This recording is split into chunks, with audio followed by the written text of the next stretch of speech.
우리 한번 이렇게 고백합시다. 앞뒤 좌우를 보면서 당신의 기쁨이 나의 기쁨입니다.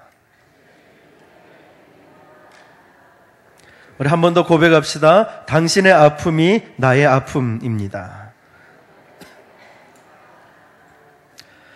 네, 우리는 가족이기 때문에 기쁨과 아픔을 함께 나누게 됩니다. 은혜 받으실 하나님 말씀은 고린도전서 15장 1절에서 4절입니다.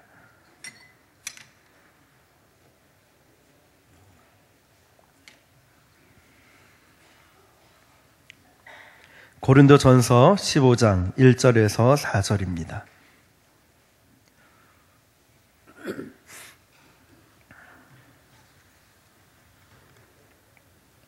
고린도전서 15장 1절에서 4절, 우리 한 목소리를 함께 읽겠습니다. 시작.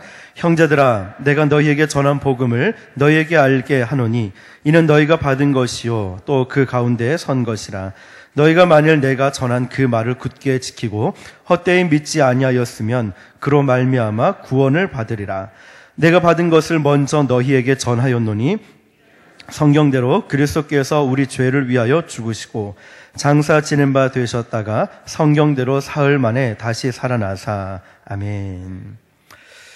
오늘은 다시 복음 앞에 일부 예배 때 세 번째 시간을 통해서 디도서에 전해진 복음에 대해서 나누었고, 오늘은 네 번째 시간으로 고린도에 전해진 복음에 대해서 하나님 말씀을 증거하고자 합니다.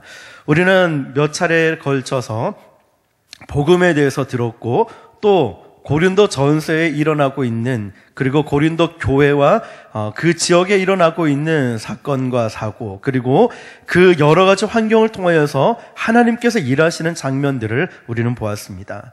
먼저 오늘 본문을 들어가기 앞서서 고린도 도시라는 이 도시는 과연 어떠한 도시인가를 살펴본다면, 이 고린도 도시는 글로벌 비즈니스의 중심 센터였습니다. 상업이 번창했고 무역도 굉장히 활발하게 이루어진 도시였습니다.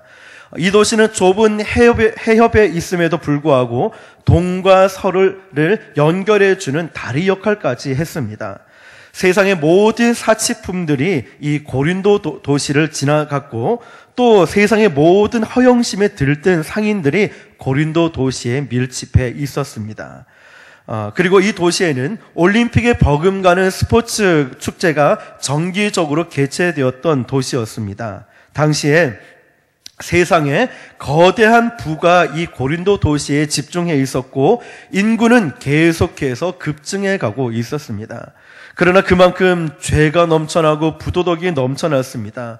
이 고린도 도시 안에 사람들이 밀집해 있고, 여러 사람들이 인구가 이렇게 밀집해서 모이다 보니까 이 가운데 죄, 그 가운데는 술, 그리고 도박, 포르노, 동성애, 마약이 넘쳐났고, 이 도시 언덕에는 사원이라고 빙자하여서 세워진 공창에는 공개적인 성매매가 이루어진 그런 도시였습니다. 이런 고린도 도시를, 이 도시의 사람들은 지상의 천국이라고 생각했습니다. 자기들이 마음대로 하고 싶은 대로 누릴 수 있는 곳이었기 때문에. 그래서 이 시민들은 천국 같은 고린도 도시에서 평생 장수하며 누리기 위해서 건강에 좋은 약들은, 모든 약품들을 세계에서 다 모아서 수입해오고 고가로 팔기도 했습니다. 이런 삶을 영위하면서 고린도 도시 안에서 부족함 없이 많은 것을 누리며 살아가는데 불편한 진실이 한 가지 있습니다. 무엇이냐면, 고린도 도시에 있는 사람들은 시간이 흐르면 흐를수록 죄책감이 날로 증가했다는 것입니다. 많은 술과 도박과 음란한 행위들이 넘쳐났고 스포츠 축제들이 넘쳐났는데, 그 가운데 마음이 평안하고 행복할 것 같았지만 오히려 그 사람들 가운데는 죄책감이 더 늘어났다는 것입니다. 또 한 가지는 육체적인 죽음은 절대로 피해갈 수 없구나, 이 사실을 깨달았습니다.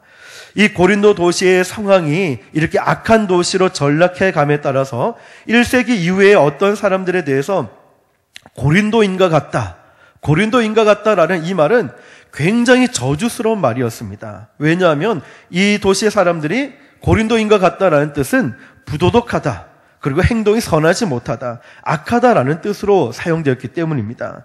그래서 고린도인과 같다라는 이 말은 고린도 사람들과 같이 부도덕하게 행동을 한다는 이런 뜻으로 사용되었습니다.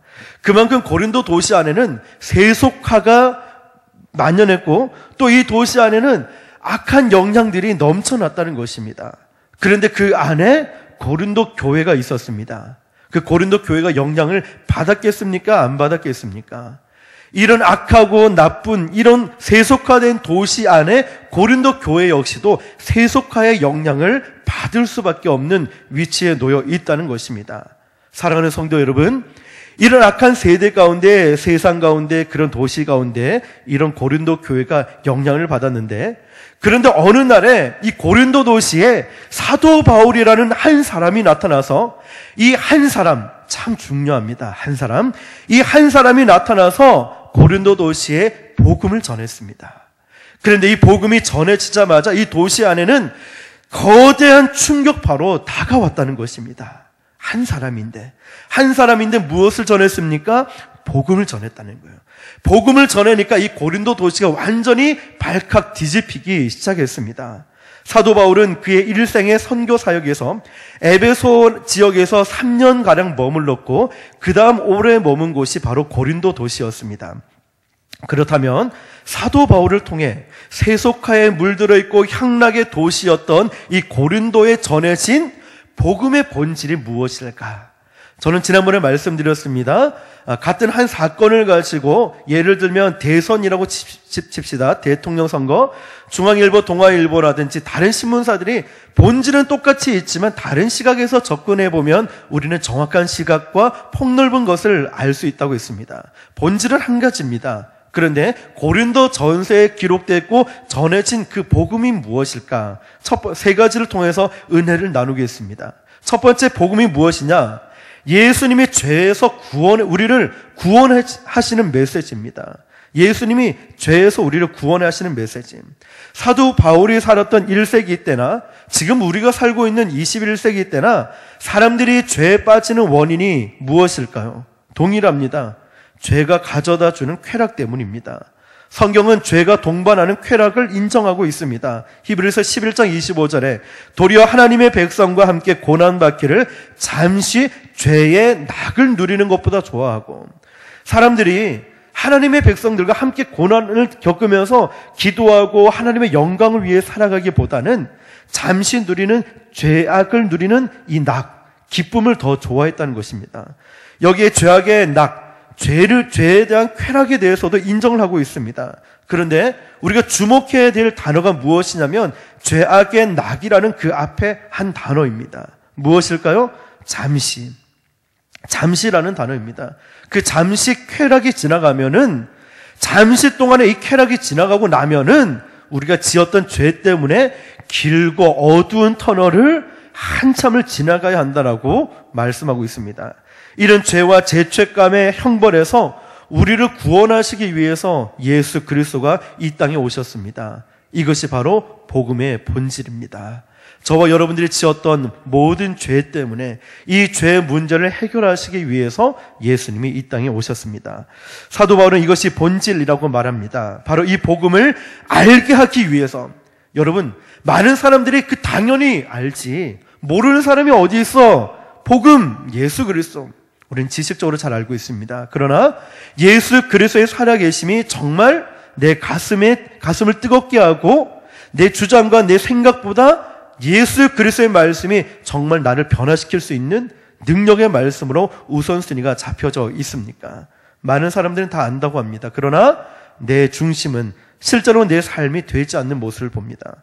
사도 바울은 바로 이러한 고린도 도시에 이 복음을 알게 하기 위해서 이 고린도 도시에 와서 1년 6개월 동안 복음을 전한 것이라고 바울은 말하고 있습니다. 알게 하기 위해서. 1, 2절을 한번 보십시오. 형제들아, 내가 너희에게 전한 복음을 너희에게 알게 하노니 이는 너희가 받은 것이에요. 또 그 가운데에 선 것이라. 너희가 만일 내가 전한 그 말을 굳게 지키고 헛되이 믿지 아니하면 그로 말미암아 구원을 받으리라. 그렇습니다. 복음이라는 것은 예수님을 믿음으로 말미암아 구원을 받는 것입니다. 이 구원은 철저하게 죄로부터 구원입니다. 인간의 근본의 문제는 죄에 대한 문제입니다. 죄 문제가 해결되지 않으면 구원은 없습니다. 아무도 죄에서 자유한 사람은 한 사람도 없습니다. 어떤 목사님께서 아이들이 무리지어 놀고 있는데 옆을 지나갔습니다. 아이들끼리 게임을 하는데 제일 거짓말을 많이 하는 사람에게 자기들이 제일 큰 상을 주는 게임이었습니다. 그래서 옆을 지나가던 목사님이 야, 너희들 지금 뭐 하고 있니? 라고 물었습니다. 그러자 아이들은 이렇게 말합니다. 거짓말을 제일 잘하는 사람에게 상을 주는 게임을 하고 있어요. 라고 대답을 했습니다. 그래서 목사님은 이렇게 말씀했죠. 그런 게임 하면 못 써. 라고 하니까 아이들이 이분이 목사님인 줄 모르고 이렇게 얘기합니다. 아저씨는 거짓말 한 적 한 번도 없어요? 그래서 목사님은 이렇게 대답합니다. 그럼 난 거짓말 한 적이 한 번도 없지. 라고 하니까 아이들이 일제히 야, 이 아저씨에게 상을 주자. 라고 했다는 겁니다. 아무도 죄에 대해서 자유한 사람은 한 사람도 없습니다. 예수 믿는 크리스찬 역시도 결코 범죄하지 않는 사람이 아닙니다. 다만 그 죄를 용서받은 사람입니다. 믿으십니까? 모두가 죄인이에요. 똑같이. 단지 우리는 그 죄에 대해서 용서를 받은 사람입니다. 우리가 예수 그리스도의 피로 용서함을 받은 자로서 그 하나님 나라에 들어갈 수 있는 것입니다. 그러나 우리가 아직 하나님의 전적인 은혜로 용서받은 자로서 다른 사람을 용서하지 못하고 마음에 가슴에 품고 있다면 아직도 죄를 포기하지 않고 우리는 죄 가운데 있는 것입니다. 이것은 하나님 나라에 들어가기에 합당하지 않는 모습입니다. 이 죄 문제를 해결하기 위한 하나님의 처방, 하나님의 방법은 무엇입니까? 바로 하나님의 아들이신 예수 그리스도의 십자가 사건입니다. 다시 3절 말씀을 보십시오. 내가 받은 것을 먼저 너희에게 전하였느니. 사도 바울은 먼저 받은 십자가의 사랑을 체험한 것입니다. 이는 성경대로 그리스도께서 우리 죄를 위하여 죽으시고, 고린도에서 얼마 멀지 않은 아테네라는 이 도시가 있습니다. 철학의 도시로 명성을 날리던 도시였습니다. 고린도에도 영향을 끼치고 있었는데 문제가 뭐냐면 어떠한 철학도 죄에 대한 문제에 이 해답을 제시하지 못하고 있다는 겁니다. 대표적으로 에피큐리안이라는 쾌락주의 철학자들이 있습니다. 이들은 죄 이런 거 죄책감 신경 쓰지 말고 마음껏 먹고 마음껏 놀고 마음껏 죄를 지어 인생은 즐기는 거야 라고 했지만 그 죄를 짓고 나서에 동반되고 있는 그 쓰디쓴 그 고통은 해결해 주지 못했다는 것이죠. 이어지는 스토아 금욕주의 철학자 역시도 되도록 죄를 짓지 마십시오 라고 하지만 이미 죄를 지어버린 인간은 어떻게 할 방법이 없다는 것입니다. 그런데 성경은 명확하게 말씀하고 있습니다. 피 흘림이 없은즉 사함이 없느니라.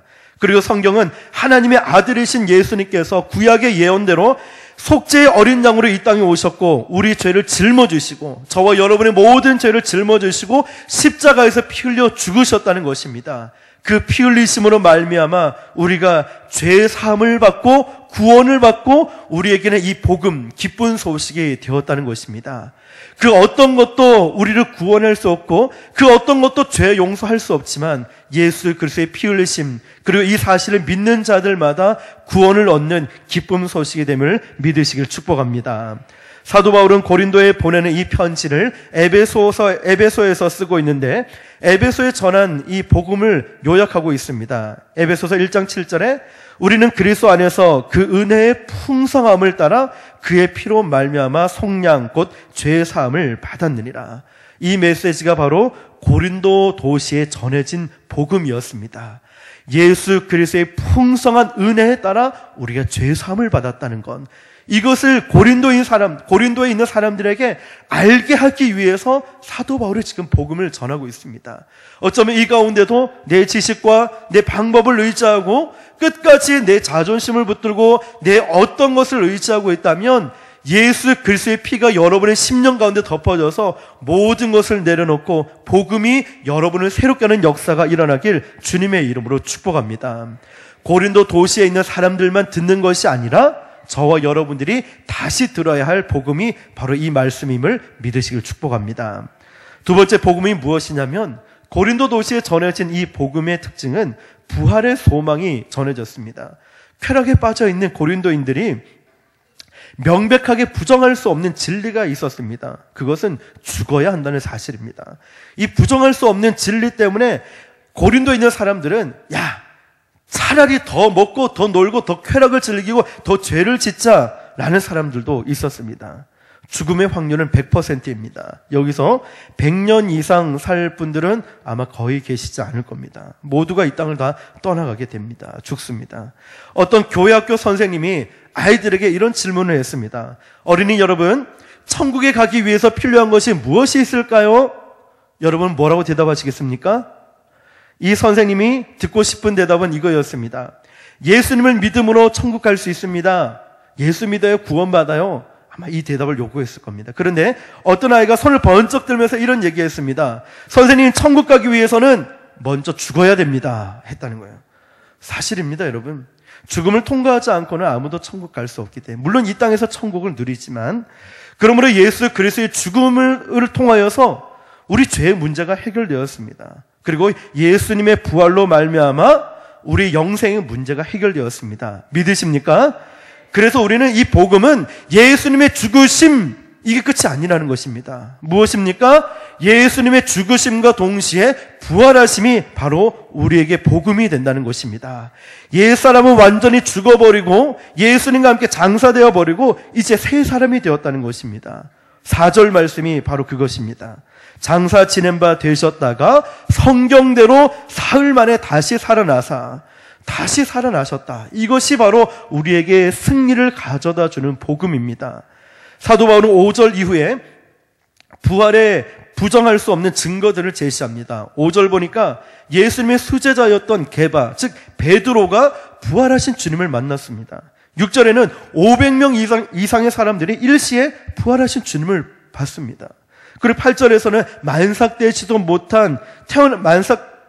못해 태어난 부족한 나 바울에게도 예수님이 나타났다고 말씀하십니다. 다메섹 도상에서 부활하신 주님이 사울에게 나타나시고 만나 그를 제자로 삼아 주셨습니다. 사랑하는 성도 여러분, 그렇다면 동일하게 부활하신 주님이 저와 여러분을 만나 주시지 않겠습니까? 사랑하는 성도 여러분, 지금 이 시간에 우리 주님이 함께 하심을 믿으시길 축복합니다. 여기서 단 한 사람도 빠짐없이 예수님을 만날 수 있길 축복합니다. 많은 무리와 군중들이 있었지만 예수님의 옷자락에 손을 댄 혈루증 걸린 그 여인 한 사람만이 예수님을 만날 수 있었습니다. 많은 무리가 중요한 것이 아닙니다.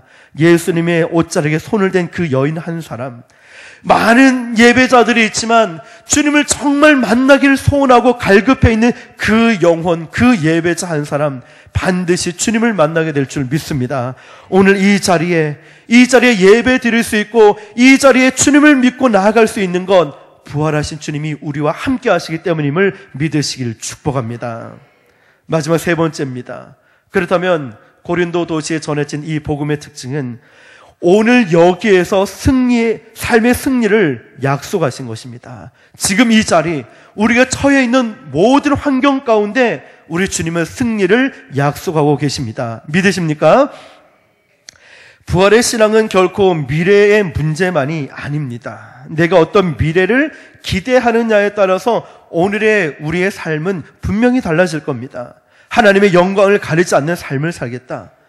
교회의 명예를 더럽히지 않겠다. 성도의 삶, 이 자존심을 지키며 살아가겠다.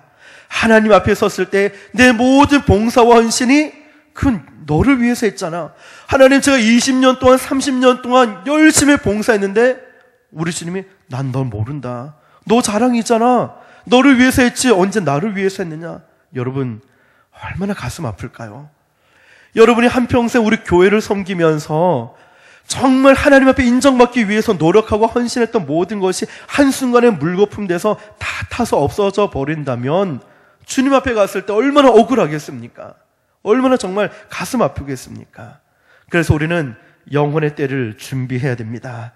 그 영혼의 때에 그 미래에 대해서 생각함에 따라서 우리의 삶의 모습은 달라질 수밖에 없습니다.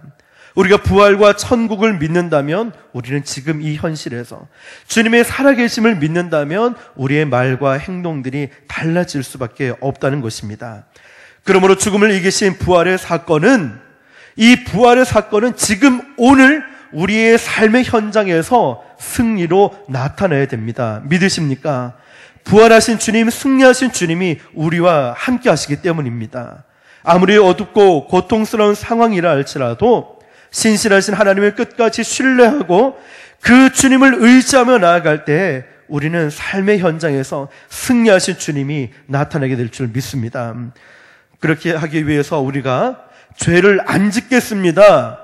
물론 노력도 중요합니다. 난 절대 죄를 안 짓고 절대로 나쁜 짓 하지 않겠습니다라는 이 노력만으로 우리는 죄에서 자유함을 얻기란 것은 참 어렵습니다. 이 노력, 우리가 죄에서 극복하고 죄에서 승리하기 위해서 무엇보다 우리는 적극적인 자세가 필요합니다. 죄를 짓지 않기 위해서 노력하면 노력할수록 우리는 더 죄에 빠지는 것을 봅니다. 내가 이런 말 안 하기로 했는데, 하나님과 약속을 했는데, 나 이거 이렇게 안 하기로 했는데, 노력하면 노력할수록 신기하게도 더 죄에 빠지는 인간의 특성을 우리는 발견합니다. 그래서 예수님의 핏값을 주고 사신 거룩하고 존귀한 그 몸, 예수 그리스도를 향한 거룩한 목적을 위해서 우리는 사용되어야 합니다. 믿으십니까? 나는 이렇게 하지 않겠습니다. 이게 끝이 아니라 이제 우리는 거룩한 목적을 향해서 나아가야지만이 이 죄악의 습성들을 이겨낼 수 있다는 것입니다. 거룩한 목적, 바로 하나님의 영광을 위해서 사는 것이 저와 여러분의 목적이 되시길 축복합니다. 우리는 죄를 안 짓겠습니다. 주님, 나 이렇게 노력하고 있습니다. 이게 아니라, 물론 이런 노력도 있겠지만 더 앞서 나가서 하나님, 저는 거룩한 목적을 위해, 하나님의 영광을 위해 제 몸과 제 지식과 제게 주신 달란트를 하나님을 위해 쓰겠습니다. 거룩한 목적이 있어야지만이 이런 죄에서 이겨낼 수 있다는 것입니다. 우리가 죄를 안 짓겠다라는 결심도 물론 필요하지만 보다 적극적인 결단이 필요합니다. 즉 거룩한 목적, 하나님의 영광을 위해서 절대로 하나님의 영광을 가리지 않겠습니다라는 목적, 절대로 교회의 명예를 더럽히지 않겠습니다라는 목적, 절대로 성도의 자존심을 지키겠습니다, 절대로 성도로서의 삶을 살아가겠다라는 이 거룩한 목적이 우리에게 있을 때 바로 내 자신을 기꺼이 드리면서 모든 죄악에서 이겨낼 수 있는 줄 믿으시길 축복합니다. 그래서 사도 바울은 고린도전서 15장 57절에서 이렇게 말하고 있습니다. 우리 주 예수 그리스도로 말미암아 우리에게 승리를 주시는 하나님께 감사하노니. 사도 바울은 지금 고린도에 있는 성도들이 세상에 유혹이 넘쳐나고 미혹이 있고 염려가 있고 시련들이 있었습니다.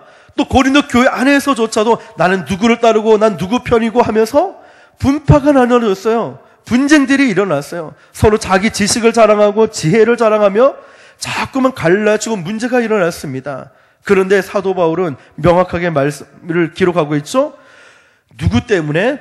우리 주 예수 그리스도로 말미암아 우리에게 승리를 주시는, 이미 승리를 주시는 하나님께 감사하고 있다는 것입니다. 그러면서 어떤 환난과 어떤 흔들림이 있다 할지라도 그 시련의 한복판에서 절대로 흔들리지 말아야 할 것을 권면하고 있습니다. 이어지는 58절에도 그러므로 내 사랑하는 형제들아 견실하며 흔들리지 말고 항상 주의 일에 더욱 힘쓰는 자들이 되라. 이는 너희 수고가 주 안에서 헛되지 않은 줄을 알미라. 그러니까 견실하고 흔들리지 말라는 겁니다. 더욱더 주님의 일에 힘쓰는 자가 되고 거룩한 목적을 위해서 나아가라고 말씀합니다. 사랑하는 성도 여러분, 오늘 또 이렇게 대표 기도 때도 말씀하셨지만 우리 교회가 그 문제에만 집중하는 것이 아니라 하나님께만 집중하고 나아가고 문제의 해결자이신 주님께만 집중할 수 있길 바랍니다. 그 모든 초점이 다시금 예수님만 바라볼 수 있기를 주님의 이름으로 축복합니다. 미국에 같은 고등학교에서 근무를 하고 있던 빌이라는 사람과 글로리아라는 두 선생님이 사랑에 빠졌습니다. 빌은 음악을 좋아했고 글로리아는 영어를 전공했고 글 쓰는 것을 좋아했습니다. 그들은 결혼해서 빌은 음악을 만들었고 글로리아는 가사를 쓰는 환상의 커플이 되었습니다. 그러나 환상의 커플에게 삶의 혹독한 시련이 찾아왔습니다. 남편이었던 빌이 단핵구중이라는 전염병에 걸려서 무력감에 시달리고 있었습니다. 그래서 모든 일을 포기해버렸어요. 아내 글로리아는 셋째 아이를 임신한 몸으로 병든 남편을 수발하고 간호를 했습니다. 이때 이들을 가족을 둘러싼 루머 또한 굉장히 힘들게 만들었습니다. 그러나 한 해가 저물어가고 새해를 맞이하던 시간에 거실에서 말씀을 묵상하고 있던 이 아내 글로리아에게 하나님의 살아계신 임재가 임하게 되었습니다. 가슴의 두려움이 사라지고 살아계신 주님의 임재가 평화로 그 가슴속에 임하게 되자 이 아내였던 글로리아는 펜을 들어서 가사를 쓰기 시작합니다. 하나님이 주시는 영감대로 그대로 쓰기 시작합니다. 그리고 다 쓰고 나서 남편에게 소리쳤습니다. 여보, 하나님이 저에게 말씀을 주셨어요. 한번 곡을 한번 만들어 보세요. 라고 해서 이 순간이 바로 불멸의 가스펠 복음성이 탄생하는 순간이었습니다. 그 가사는 이렇습니다. 살아계신 주, 나의 참된 소망, 걱정 근심 전혀 없네. 사랑의 주, 내 갈 길 인도하니 내 모든 삶의 기쁨 늘 충만하네. 아멘. 여러분, 이 글로리아라는 그 빌과의 행복하고 사랑했던 그 시간들이 있지만 모든 것을 낭망하고 절망할 수밖에 없는 그런 상황 가운데도 변함없이 신실하신 하나님은 일하고 계셨고 그 마음속에 임하셔서 그 마음을 터치하시면서 주신 하나님의 음성을 듣고 기록한 찬양가사. 살아계신 주, 나의 참된 소망, 걱정 근심 전혀 없네. 사랑의 주, 내 갈 길 인도하니 내 모든 삶의 기쁨 늘 충만하네. 사랑하는 성도 여러분, 이 고백이 저와 여러분의 고백이 되시길 축복합니다.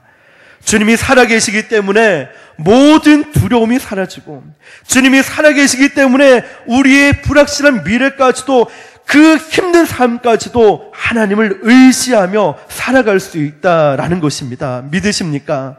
우리 주님이 살아계시기 때문에 여러분의 어떤 어려움과 여러분의 어떤 아픔과 여러분의 어떤 슬픔도 알고 계신 주님께서 사랑의 주, 내 갈 길 인도하니 내 모든 삶의 기쁨이 늘 충만하네. 어떤 고통이 있다 할지라도 살아계신 하나님을 의지할 수 있기를 예수님의 이름으로 축복합니다. 이것이 바로 고린도에 전해진 복음, 부활의 복음이고 부활의 메시지입니다. 부활하신 주님은 지금도 역사하고 계시고 지금도 저와 여러분의 삶에 살아계신 능력으로 역사하고 계심을 믿으시길 축복합니다. 복음이야말로 기독교의 모든 진리 가운데 가장 핵심적인 것이고 교회를 교회되게 만드는 것이 바로 복음이고 예배를 예배되게 성도를 성도되게 만드는 것이 바로 복음. 이 복음은 예수 그리스도십니다. 우리는 이것을 본질이라고 말합니다. 본질이 항상 이깁니다. 우리가 본질적인 것을 강조하면 강조할수록 나타나는 특징 가운데 하나가 바로 연합과 하나됨을 이룰 수 있기 때문입니다. 우리가 본질이 아닌 것에 관심을 갖고 본질이 아닌 것에 초점을 맞추기 시작하는 그 순간부터 우리는 나눠질 수밖에 없어요. 생각이 다릅니다. 경험이 다릅니다. 방법이 다릅니다. 판단력이 다르고 취향도 다릅니다. 우리는 나눠질 수밖에 없는 조건들을 너무나 많이 가지고 있습니다. 교회에 어려움이 있고 내 개인적인 삶에 어려움이 있을 때마다 중요한 것은 항상 본질로 돌아가야 됩니다. 본질.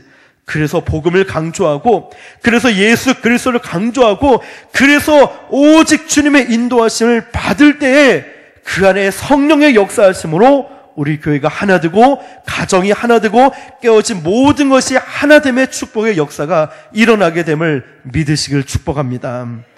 본질이 아닌 것에 대해서는 언제든지 양보할 수 있는 넓은 마음이 있어야 됩니다. 그러나 항상 우리는 본질로 돌아와야 된다는 생각과 태도가 있어야 됩니다. 한순간이 아니라 앞으로의 모든 상황 가운데 그리할 때에 예수 그리스도 안에서 수많은 분쟁과 위기와 어려움이 있지만 우리가 본질로 돌아갈 때에 우리는 여전히 하나됨을 확인할 수 있을 것입니다. 고린도 도시에 부패함이 있었습니다. 고린도 도시 안에도 교회 안에도 성도들 간의 분쟁과 나눠짐, 갈라짐이 있었습니다. 그러나 사랑하는 성도 여러분, 고린도 교회 성도들은 이 문제를 잘 극복했습니다. 왜냐하면 사도 바울의 말을 하나님의 말씀으로 받았기 때문입니다. 사랑하는 성도 여러분, 오늘 전해지는 하나님의 말씀을 하나님의 말씀으로 그대로 받을 수 있기를, 하나님의 음성으로 들을 수 있기를 주님의 이름으로 축복합니다. 그리고 고린도 교회 성도들은 회개했습니다. 그렇게 새로워졌습니다. 우리도 그러한 자세로 한평생 신앙생활 해야 됩니다. 우리의 지식과 우리의 힘으로는 안 됩니다. 될 것 같아 보이지만 우리의 지식과 우리의 경험으로, 힘으로는 안 됩니다. 살아계신 하나님의 도우심을 구합시다. 고린도 교회에 주신 이 말씀, 오늘 이 말씀을 붙들고 우리 또한 승리하는 역사를 경험할 수 있기를 축복합니다. 오늘도 이 말씀을 붙들고 내가 먼저 변화가 되고 또 삶의 변화된 흔적을 보여주면서 오늘 빌과 글로리아가 고백했던 살아계신 주 나의 참된 소망, 걱정, 근심 전혀 없네. 사랑의 주 내 갈 길 인도하니 내 모든 삶에 기쁨이 충만한 것이 저와 여러분의 삶에, 우리 교회 위에 또 우리가 가는 곳마다 살아계신 하나님의 능력의 역사, 부활의 소망 대신 승리의 주님의 역사가 나타나기를 예수님의 이름으로 축원합니다. 기도하겠습니다. 살아계신 하나님,